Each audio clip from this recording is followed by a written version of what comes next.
हमारे पास कोई fillet surface हो, उस फिलेट सरफेस से जो फ्लक्स होता है वो कितना होता है उसके बारे में हमने डिस्कस किया था। आज हम डिस्कस करेंगे गासेस लॉ के बारे में, जो हमें बताता है फ्लक्स थ्रू क्लोज सरफेस के बारे में। फ्लक्स पाण तक कोने सिलेबस में गासेस लॉ जो है वो हमें क्या बताता है फ्लक्स थ्रू क्लोज सरफेस के बारे में। इसके मुख्तलिफ केसेस होते हैं, तो इसके बारे में देखते हैं कि flux through close surface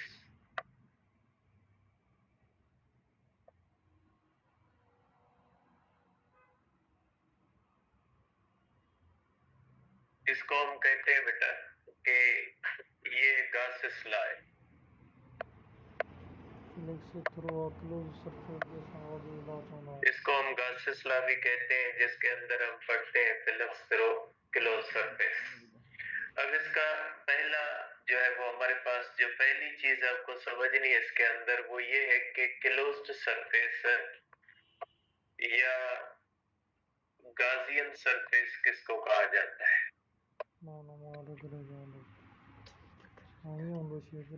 close surface या गाजियन सरफेस किसको कहा जाता है, ठीक है। देखिए, क्लोज सरफेस को ही गाजियन सरफेस कहा जाता है। क्लोज सरफेस या गाजियन सरफेस का मकसद है कोई भी ऐसा सरफेस जो किसी भी चार्ज को अपने अंदर क्लोज कर दे। जैसे कोई बॉक्स होता है, अगर कोई चार्ज किसी बॉक्स के अंदर रख दे, अगर कोई जो है वो स्फीयर है, जैसे कोई बाल है, कोई चार्ज बाल के अंदर रख दे, अगर कोई क्यूबिकल शेप का कोई ऑब्जेक्ट है, कोई चार्ज उसके अंदर रख दे, बलून है, अगर चार्ज को बलून के अंदर रख दे, तो ये जो कोई भी ऐसी चीज जो किसी भी चार्ज को अपने अंदर बंद कर ले, उसको हम कहते हैं कि ये क्लोज्ड सरफेस होता है, या हम इसको गाजियन सरफेस भी कहते हैं, ठीक है। तो गाजियन सरफेस के कोई भी शेप हो सकता है। फॉर एग्जांपल के अगर एक स्फीयर है, आपने कोई भी चार्ज स्फीयर के अंदर बंद की है, अगर कोई भी इस तरह से आर्बिट्ररी शेप का है, और अगर कोई क्यूबिकल शेप का हो, इसका कोई स्पेसिफिक शेप भी नहीं होता, कोई भी इसका शेप हो सकता है जिसके अंदर कोई भी चार्ज बंद हो, ठीक है। तो ये जो सरफेस होते हैं इनको हम गाजियन सरफेस कहते हैं, और ये जो अंदर होते हैं इनको हम कहते हैं कि ये जो है, ये आप कह सकते हैं कि ये सब हमारे पास गाजियन सरफेसेस है, ठीक है, गाजियन सरफेस है। और ये जो होती है, आप इसको कह सकते हैं कि ये जो है इस तरह से ये चार्ज जो होती है इनक्लोज्ड होती है, इसको आप कह सकते हैं कि ये चार्ज इनक्लोज्ड है। चार्ज इनक्लोज्ड का मकसद है वो चार्ज जो किसी भी गाजियन सरफेस के अंदर बंद हो। गाजियन सरफेस का कोई भी शेप हो सकता है, उसका कोई फिक्स शेप नहीं है। अगर स्फीयर है, आर्बिट्ररी शेप है, क्यूबिकल शेप है, या कोई भी शेप हो, कोई भी ऐसी चीज हो जिसके अंदर कोई चार्ज कंप्लीटली बंद हो जाती है, तो हम कहते हैं कि वो क्लोज्ड सरफेस है, ठीक है। अब हम इसमें से फ्लक्स कैलकुलेट करते हैं। इसमें फ्लक्स को दो तरह से देखा जाता है कि फ्लक्स थ्रू क्लोज सरफेस, एक होता है हमारे पास आउटवर्ड फ्लक्स, एक होता है हमारे पास आउटवर्ड फ्लक्स। देखिए, अगर कोई भी पॉजिटिव चार्ज है, सपोज करें ये एक हमारे पास क्लोज सरफेस है, और इसके अंदर ये जो चार्ज है, ये चार्ज आप कह लेंगे ये चार्ज एक पॉजिटिव चार्ज आपने इनक्लोज की है। अगर पॉजिटिव चार्ज इसके अंदर आपने इनक्लोज की है, तो इस चार्ज की इलेक्ट्रिक फील्ड लाइन इस तरह से आउटवर्ड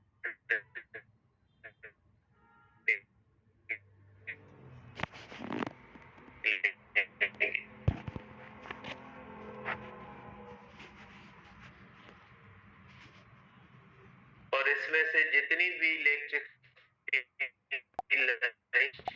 ये इस गाजियन सरफेस से बाहर आएंगी तो आप कहोगे कोई नेगेटिव चार्ज इनक्लोज्ड हो। जैसे अगर कोई भी इस तरह से हमारे पास चार्ज है और ये जो चार्ज है ये आप कह लें कि नेगेटिव चार्ज है, तो इसके अंदर लाइनें जो आएंगी वो इस तरह से इसके अंदर आएंगी।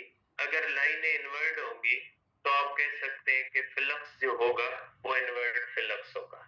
तो आप कहोगे कि फ्लक्स जो होता है वो इन्वर्ट होता है, invert flux if negative charge is enclosed. अगर कोई नेगेटिव चार्ज बंद है तो फ्लक्स को हम जो है वो इन्वर्ट कहते हैं। ठीक है, अब ये बात ध्यान में रखिएगा कि किसी भी क्लोज सरफेस से फ्लक्स तब होता है जब उसके अंदर कोई चार्ज इनक्लोज्ड होती है। अगर कोई चार्ज ही बंद नहीं है, अगर कोई भी चार्ज बंद नहीं है तो फ्लक्स जीरो माना जाएगा। ठीक है, और चार्ज जो होती है वो अलजेब्रिक सम की जाती है। इसमें एक बात ध्यान में रखिएगा कि अगर कोई भी इस तरह से हमारे पास क्लोज सरफेस है, उसके अंदर इस तरह से आप कह लेंगे प्लस चार्ज है, माइनस चार्ज है, प्लस चार्ज है, माइनस चार्ज है और प्लस चार्ज है। अगर ज्यादा चार्जेस है तो total charge is algebraic sum, algebraic sum of all charges. ये जो होती है वो अलजेब्रिक सम होती है। अलजेब्रिक सम का मकसद है कि नेगेटिव चार्ज को नेगेटिव रखेंगे, पॉजिटिव चार्ज को positive, means charge with symbol.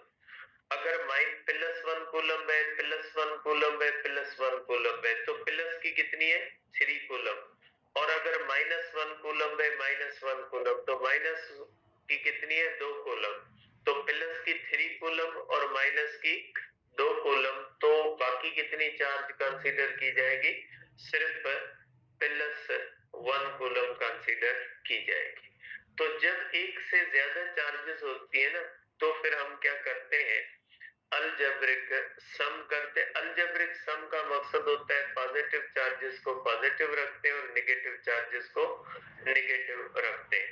एक और भी इसमें एक बात ध्यान में रखें कि सपोज करें इस तरह से गाजियन सरफेस हो और कोई भी चार्ज उससे बाहर हो, ये आप कह लें कि ये एक पॉजिटिव चार्ज है।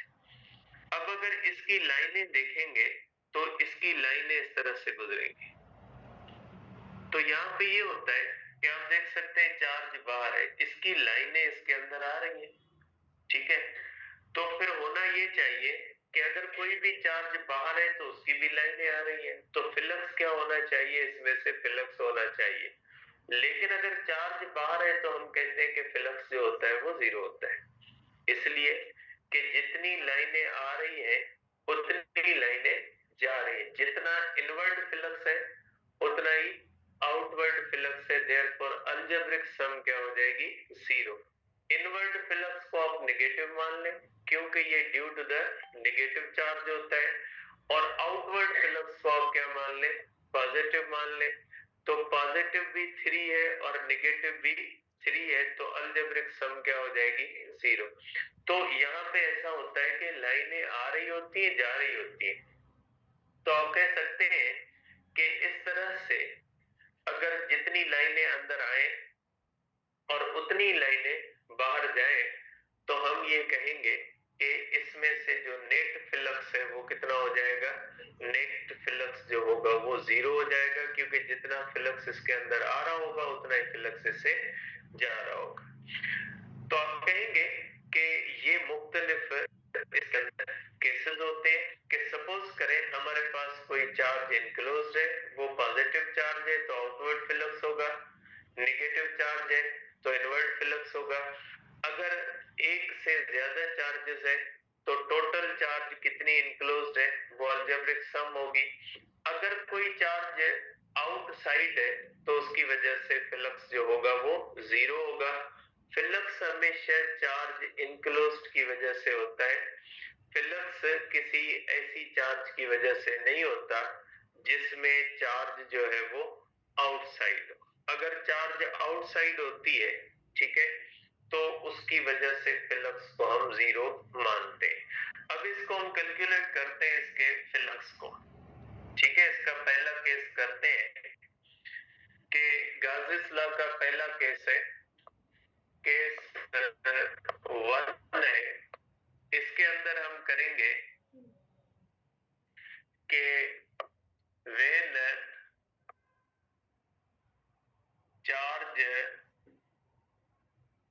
when charge is placed at center of spherical Gaussian surface, अगर एक चार्ज है और गाजियन सरफेस स्फेरिकल है, अगर एक चार्ज स्फेरिकल गाजियन सरफेस के सेंटर पे रखी हुई है इस तरह से, सपोज करें ये हमारे पास एक स्फेरिकल गाजियन सरफेस है और चार्ज इसके सेंटर पे रखी हुई है और ये एक पॉइंट चार्ज है। आप कह लें पॉइंट चार्ज हमने इसके सेंटर पे रख दिए तो ये हो जाएगी हमारे पास एक पॉजिटिव पॉइंट चार्ज है जो हमने सेंटर पे रख दी है। तो इसकी सबसे पहली बात ये कि इसकी जो इलेक्ट्रिक फील्ड होगी वो इस तरह से होगी, इसका आउटवर्ड फ्लक्स होगा। अब हमें ये कैलकुलेट करना है कि इसके लिए हम फार्मूला कौन सा इस्तेमाल करते हैं। इसमें अजम्पशन है कि चार्ज जो होती है वो सेंटर पे रखी हुई है, ठीक है। तो पहली बात ये कि सपोज करें अगर मैं एक पॉइंट P यहाँ पे लेता हूं तो पॉइंट P का डिस्टेंस जो होता है वो r1 है from centre of the sphere, और एक मैं पॉइंट Q यहाँ पे लेता हूं तो पॉइंट Q का डिस्टेंस r2 है, और एक मैं पॉइंट R यहाँ पे लेता हूं, इसका डिस्टेंस r3 है, और एक पॉइंट S मैं यहाँ पे लेता हूं, इसका डिस्टेंस r4 है। मैंने 4 पॉइंट्स ली हुई है सरफेस ऑफ द स्फीयर पे। अब ये पॉइंट चार्ज है और पॉइंट चार्ज से ये जो सरफेस ऑफ द स्फीयर है और पॉइंट एस है, आप देख सकते हैं कि r1 is equal to r2 is equal to r3 is equal to r4 is equal to जो है वो रेडियस ऑफ द स्फीयर बराबर। तो इसको वर्टिकल सरफेस के सेंटर पे रखी हुई है, तो उस स्फीयर के सरफेस पे जितनी भी पॉइंट्स बनाएंगे उन सब पॉइंट्स पे इलेक्ट्रिक फील्ड जो होगी वो एक जैसी बनेगी, क्योंकि इलेक्ट्रिक फील्ड का फार्मूला क्या होता है, KQ अपन R स्क्वायर। चार्ज सेंटर पे रखी हुई है और जब चार्ज सेंटर पे होती है तो जो सरफेस ऑफ द स्फीयर होता है उसके ऊपर बनी हुई हर पॉइंट का डिस्टेंस जो होता है वो सेंटर से इक्वल होता है, और वो किसके बराबर होता है, equal to the radius of the sphere होता है, ठीक है। तो पहली पॉइंट आप ये लिखोगे कि electric field at any point on surface of sphere is equal, कि हर पॉइंट पे इलेक्ट्रिक फील्ड जो होती है वो इक्वल होती है, लेकिन शर्त ये है कि जो चार्ज है वो कहां पे रखी हुई है, सेंटर ऑफ द स्फीयर पे।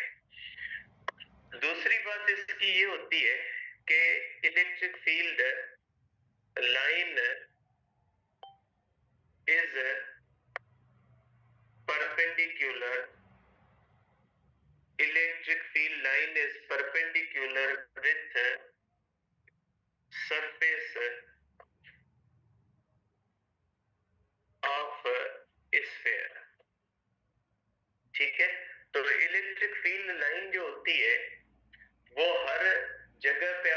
देखेंगे कि ये सरफेस ऑफ द स्फीयर के साथ परपेंडिकुलर होती है। आप यहाँ पे देख ले, सरफेस के साथ परपेंडिकुलर है। किसी भी पॉइंट पे अगर आप देखोगे तो इलेक्ट्रिक फील्ड जो होती है वो इस सरफेस के साथ परपेंडिकुलर होती है। तो ये केस तब होता है जब कोई भी चार्ज किसी भी स्फेरिकल गाउसियन सरफेस के सेंटर पे रखी हुई है। अगर सेंटर पे नहीं है तो ये बात जो है वो एप्लीकेबल नहीं होगी, फिर इसको हमें कुछ चेंज करना पड़ेगा। लास्ट में बताता हूँ कि फिर क्या होगा। तो अगर तो कोई भी हमारे पास स्फेरिकल गाउसियन सरफेस है और स्फेरिकल गाउसियन सरफेस के सेंटर पे अगर कोई भी हम पॉइंट चार्ज रखते हैं तो उस पॉइंट चार्ज की इलेक्ट्रिक फील्ड जो बनेगी वो इस गाउसियन सरफेस से आउटवर्ड फ्लक्स बनाएगी अगर वो पॉजिटिव चार्ज है, और इनवर्ड फ्लक्स बनेगा अगर तो नेगेटिव चार्ज है।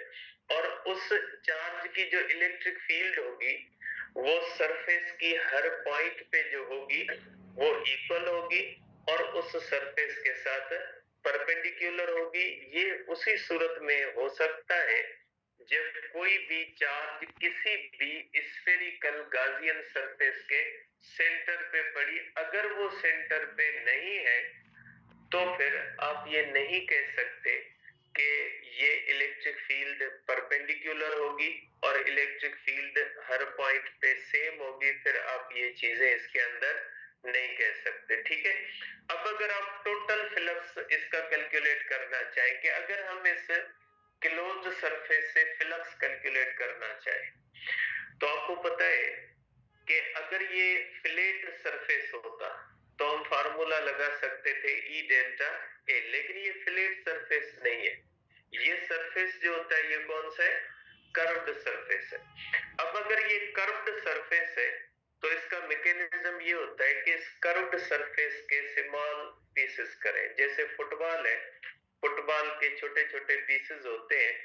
तो अगर आपके पास कोई इस तरह से कर्व्ड स्फेरिकल कोई सरफेस है गाउसियन, तो आप उस पूरे सरफेस के स्मॉल पीसेस करें, ठीक है। और पीसेस जब आप उसके करोगे तो वो छोटे छोटे जो पीस होंगे वो फ्लैट बनेंगे। फिर हर पीस के लिए आप क्या कर सकते हो? ई डेल्टा ए का फार्मूला लगा सकते हो। तो उसका मैकेनिज्म ये होता है कि आप पूरे इस गाउसियन सरफेस को आप स्मॉल पीसेस के अंदर इस तरह से तकसीम कर दें, स्मॉल पीसेस के अंदर तकसीम कर दें और फिर हर पीस का फ्लक्स अलग कैलकुलेट करें। हर पीस का एरिया वेक्टर अलग बनेगा और हर पीस का जो है वो फ्लक्स अलग कैलकुलेट, क्योंकि आपको पता है कर्व्ड सरफेस को किसी भी सिंगल जो है वो एरिया वेक्टर आप इसको नहीं दे सकते। तो आप कहोगे कि टोटल फ्लक्स जो होगा, total flux is algebraic sum. Total flux जो होता है वो अलजेब्रिक सम होगा। ये हो जाएगा flux through one piece, flux through second piece, flux through third piece, flux up to flux through nth piece. कि ये हमारे पास मुख्तलिफ एरिया है। एक छोटे से एरिया से फ्लक्स जो होता है वो φ1 होता है, φ2 होता है, φ3 होता है, ये n पीसेस है। तो हर पीस से जितना भी फ्लक्स होता है, क्योंकि फ्लक्स स्केलर क्वांटिटी है और जो स्केलर क्वांटिटी होती है ना उसके अंदर हम क्या करते हैं? अलजेब्रिक सम करते हैं। अगर आउटवर्ड फ्लक्स है आप उसको प्लस कर दें, अगर इनवर्ड फ्लक्स है तो आप उसको माइनस कर दें, ठीक है। तो आप इसको इस तरह से कह सकते हैं कि जब कोई भी चीज स्केलर होती है ना तो उसको हम कहते हैं अलजेब्रिक सम।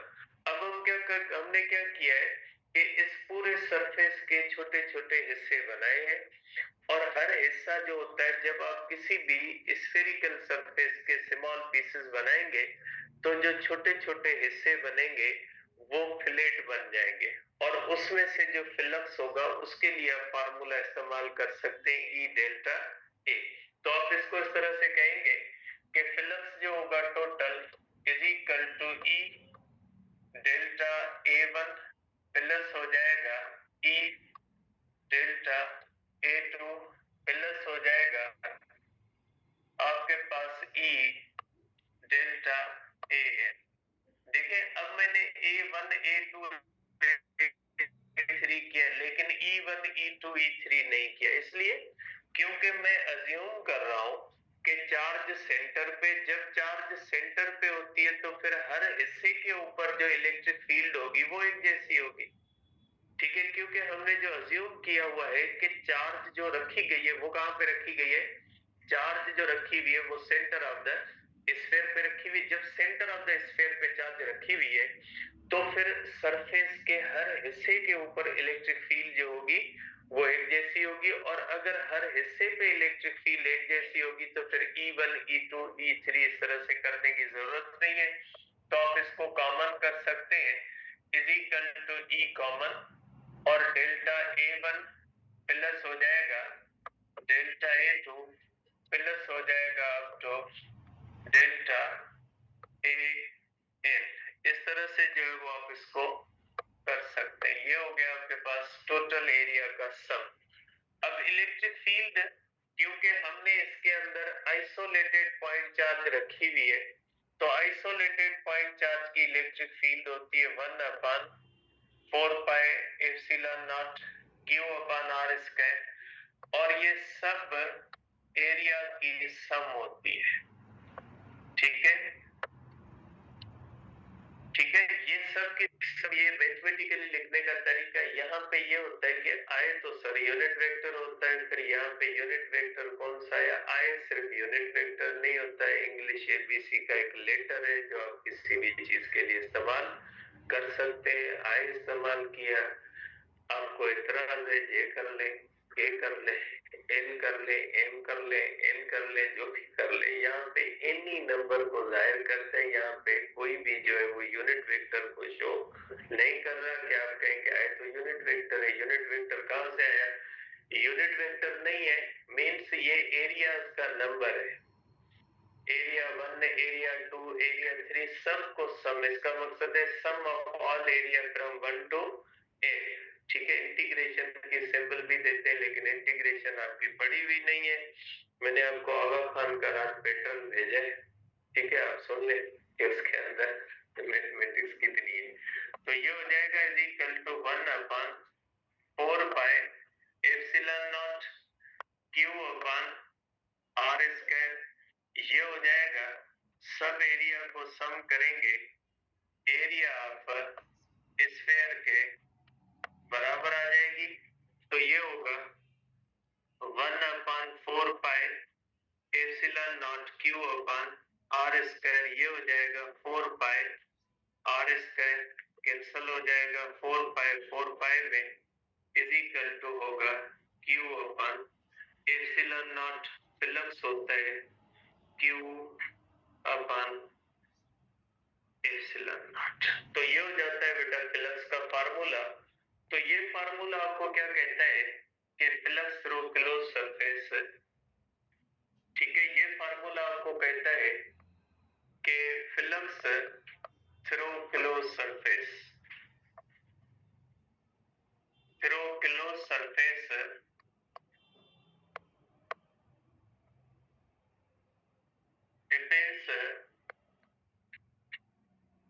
डिपेंड्स ओनली अपॉन, ठीक है, चार्ज इनक्लोज्ड, कितनी चार्ज इनक्लोज्ड है, ज्यादा है या कम है, और दूसरा जो होता है वो मीडियम पे। ठीक है, फ्लक्स थ्रू मीडियम जो होगा, अगर इस स्फीयर के अंदर कोई और चीज फिल्ड है तो एप्सिलॉन नॉट एप्सिलॉन R होगा, और flux through close surface, through closed surface is independent, is independent of area, size and shape of closed surface। अब अब ये हमें कैसे पता लगा कि ये साइज, शेप और एरिया पे डिपेंड नहीं करता? इसलिए क्योंकि फार्मूले के अंदर आर नहीं आया। अगर फार्मूले के अंदर आर होता तो हम कहते साइज पे डिपेंड करता, शेप पे डिपेंड करता। आप कह सकते हैं अगर ये आपके पास एक छोटा सा किलो सरफेस है, इसके अंदर 1 कूलम है, बड़ा 1 किलो सरफेस है, उसके अंदर 1 कूलम है, एक आर्बिट्ररी शेप का है, उसके अंदर अगर 1 कूलम है, कोई क्यूबिकल शेप का है, अगर उसके अंदर इस तरह से 1 कूलम है, ठीक है, सब में से जो फ्लक्स होता है वो हो जाएगा Q अपान एप्सिलॉन नॉट। ठीक है, तो आप कह सकते हैं कि साइज, शेप, एरिया वगैरह पे डिपेंड नहीं करता, ओनली चार्ज इनक्लोज्ड और उसके अंदर मीडियम कौन सा है। अब इसका ये स्पेशल केस आप ले लें इसका कि अगर सेंटर पे नहीं है, ठीक है, कि अगर कोई भी चार्ज किसी भी गॉसियन सरफेस के सेंटर पे नहीं है, साइड पे है, ठीक है, ये चार्ज सेंटर पे नहीं है, साइड पे, अगर ये चार्ज सेंटर पे नहीं है, साइड पे, तो फिर इसका क्या बिहेवियर होता है? इसकी इलेक्ट्रिक फील्ड इस तरह से बनती है।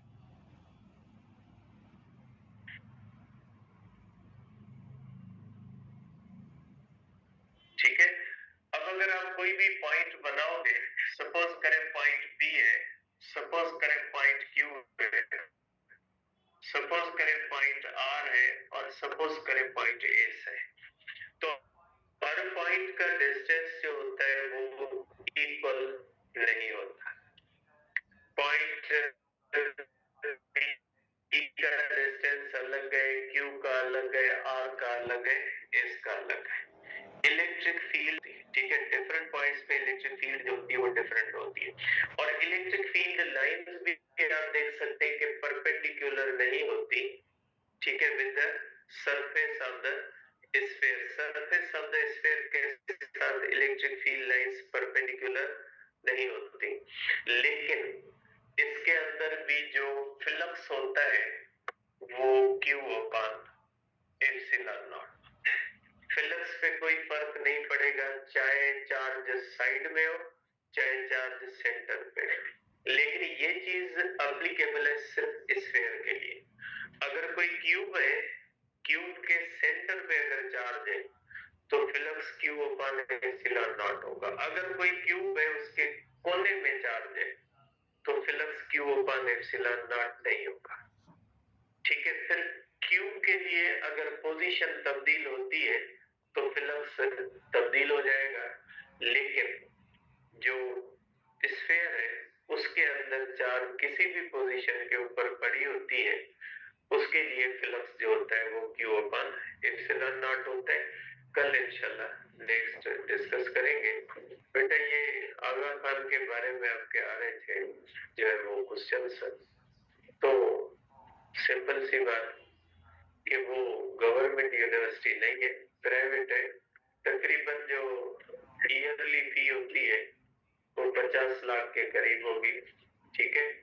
उसके सिवा एक्सपेंसेस होंगे, लाइब्रेरी एक्सपेंसेस होते हैं, स्पोर्ट्स एक्सपेंसेस होते हैं, आने जाने के एक्सपेंसेस होते हैं, बहुत ज्यादा एक्सपेंसेस होते हैं, लेकिन वहां पे स्कॉलरशिप्स होती है। हाई क्वालिफाइड जो लोग होते हैं, हाई मींस इंटेलिजेंट लोग होते हैं, उनके लिए, सबके लिए नहीं होती। शौक सबको है, मसले सबके साथ रहते हैं।